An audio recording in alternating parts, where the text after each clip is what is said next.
So let's talk instead about flexibility of language, linguistic elasticity, if you like.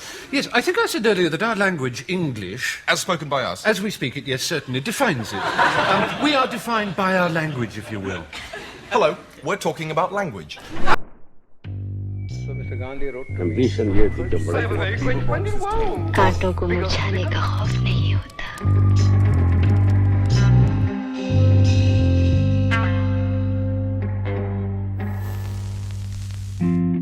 What is language? It is what allows me to communicate with you at this very moment. We know that language is a means to communicate, but how is it that my making noises from a group of muscles in my throat conveys meaning to you? How, in short, does language work? A method to study language was first proposed by the Swiss linguist Ferdinand de Saussure, and it would be safe to say blew people's minds. Saussure suggests that the thoughts in our head are like a nebula, an amorphous and indistinct mass, formless and shapeless like a ball of gas. He says that language actually exists between this formless thought and the sounds we create through our vocal cords. He says that it is language which helps us articulate this mass of thoughts into an idea which creates meaning. He breaks down language to the basic unit of meaning, a word, which he calls the sign.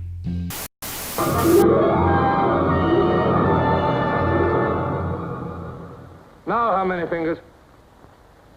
4. What else can I say? 4. .20. .20. 1, 2, out. How many fingers, Winston? A sign consists of two parts, a signifier and a signified. Saussure says that the signifier is an acoustic image, a sound which creates an image of the signified. And the signified is not a thing, but a concept associated with the signifier. Take for example the word chair. For it to convey meaning, it is attaching the signifier, the word chair, to the signified, the concept of a chair, a separate seat for one person, typically with a back and 4 legs. This creates a mental image of a chair which corresponds to our understanding of the concept. This might seem pretty obvious, but what Saussure says next is the tricky bit. He says that the relationship between the signifier, the word chair, and the signified, the concept of a chair, is completely arbitrary, completely random. He says that there is nothing inherently chair-like about the word chair. All languages assign sounds to concepts randomly, without a natural reason for it. That is why there are so many different languages in the world. The sound chair and kursi, the Hindi for chair, have nothing in common to the concept that they both signify. What does this imply? Saussure says that language is based on a system of signs. The only way a word can convey meaning is when it is used in relation to each other. Think of the word stream. In the dictionary it says small narrow river. For us to understand the meaning of the word stream, we will have to understand the word river as well as small and narrow.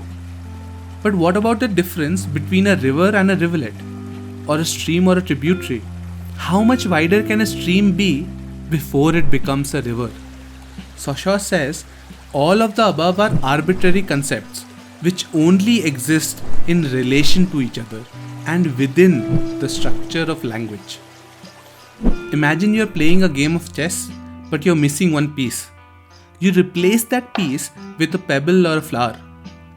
Till the time the people playing the game understand that the piece is different from all the other pieces and what the piece's relative value is within the structure of the game, they can play the game with no difficulty whatsoever. In fact, you can change all the pieces on the board and still play the game. By this analogy, language is the game for which society or culture has a shared understanding of the rules. Hence, everyone who speaks English knows the rules of the game of English. Saussure says that to understand and study language, the key is to understand the structure which creates meaning. In other words, what are the rules of the game?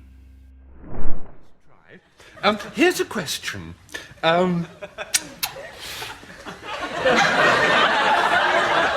What is it? Well, my question is this. Is our language, English, capable of sustaining demagoguery? Demagoguery? Demagoguery. And by demagoguery you mean? By demagoguery, I mean demagoguery. I thought so. I mean, highly charged oratory, persuasive whipping up rhetoric. Listen to me. If Hitler had been British, would we, under similar circumstances, have been moved, charged up, fired up by his inflammatory speeches, or would we simply have laughed? Is English too ironic to sustain Hitlerian styles? Would his language simply have rung false in our ears? The key idea which Fry hilariously puts forward is in the question, is English as a language too ironic for Hitlerian ideas? What he is suggesting is a key feature of language, that culture defines thought and vice versa. And language defines both thought and culture. If that is the case, then some thoughts can only be articulated in specific languages, which originate in specific cultures and would take on a completely different meaning in other cultures. This has been observed by many linguists worldwide. Another interesting study is of the Piraha tribe from Amazon. Linguist Dan Everett spent decades studying the tribe and its language, where he found that there were no words for numbers or indicators of past, present, or future tense.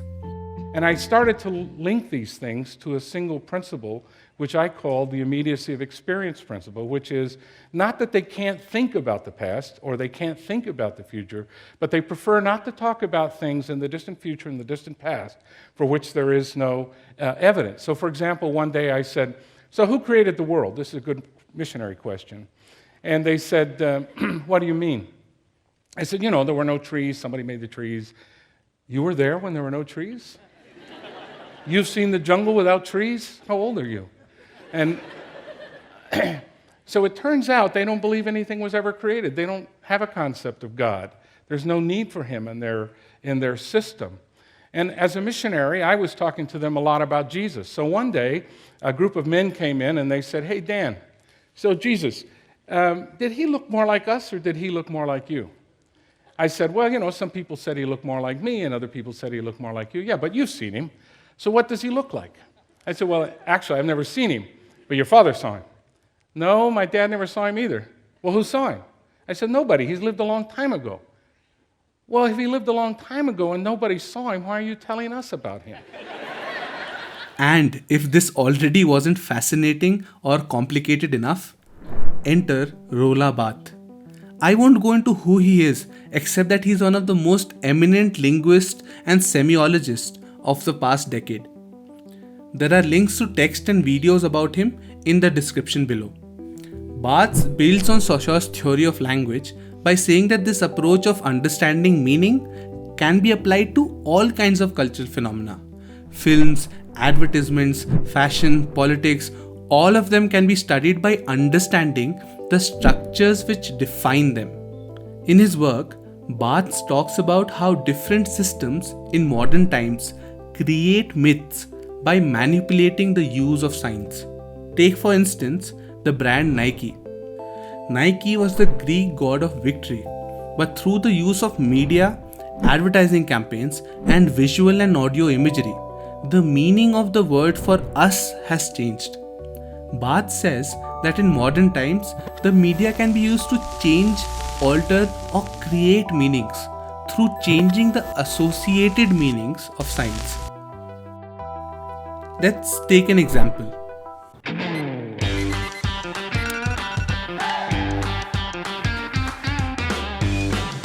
Ready? Always.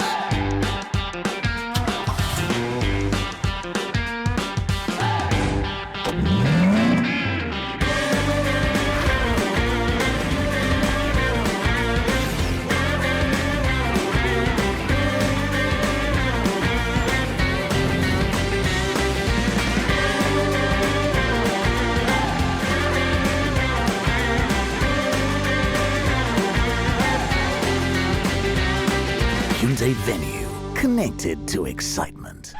Barth says that there are 3 layers of meaning that one can read in this ad. The first is the most obvious. In fact, it is underlined in the tagline itself, connected to excitement. The implication is that the signifier, the car, will be linked to the concept of excitement in our minds. The second layer of meaning is a little more subtle. It is the association of the object to the world. This is the relationship of the car with respect to other objects in the structure. The iPad, the expensive phone, the tall glass buildings, the kind of office, the nightclub, all of these give a relational value to the car, suggesting to our subconscious that this is the natural habitat of this car. But there is scope to go further.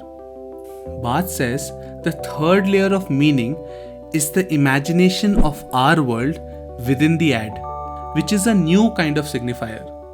The ad suggests that the car is an active ingredient of the happiness, success, beauty, and the admiration of their peers that the characters in the ad apparently enjoy.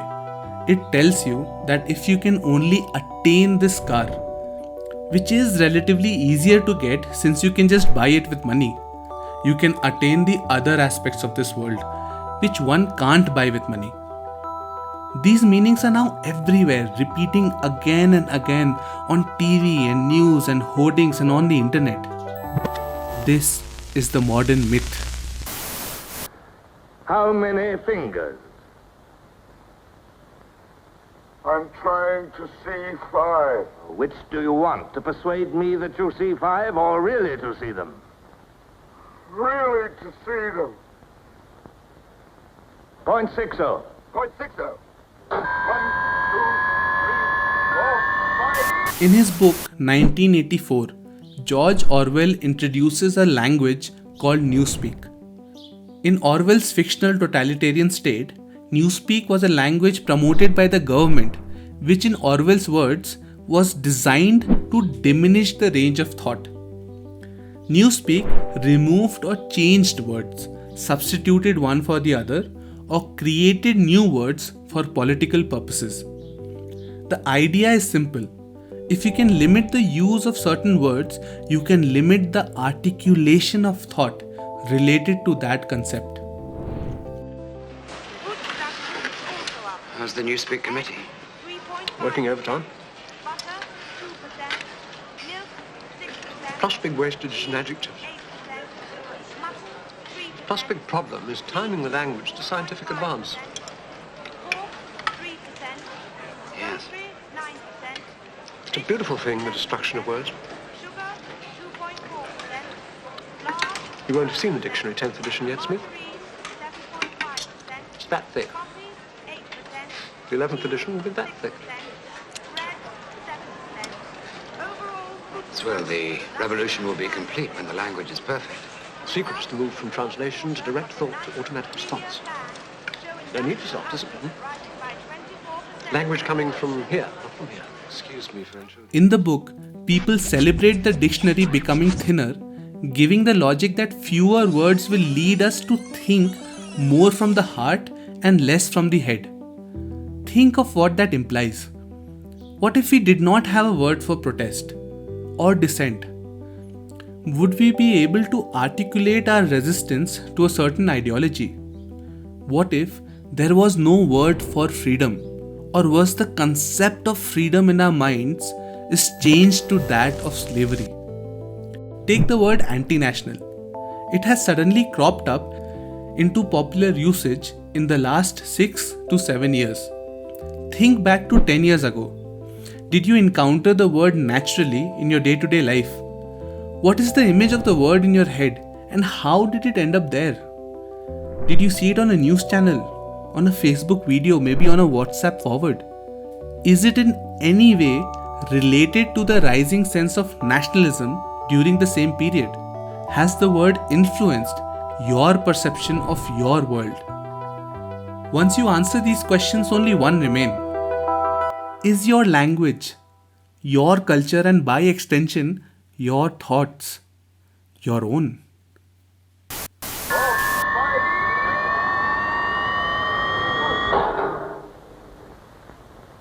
Again, how many fingers? I don't know. I don't know. 4, 5, 6. In all honesty, I don't know.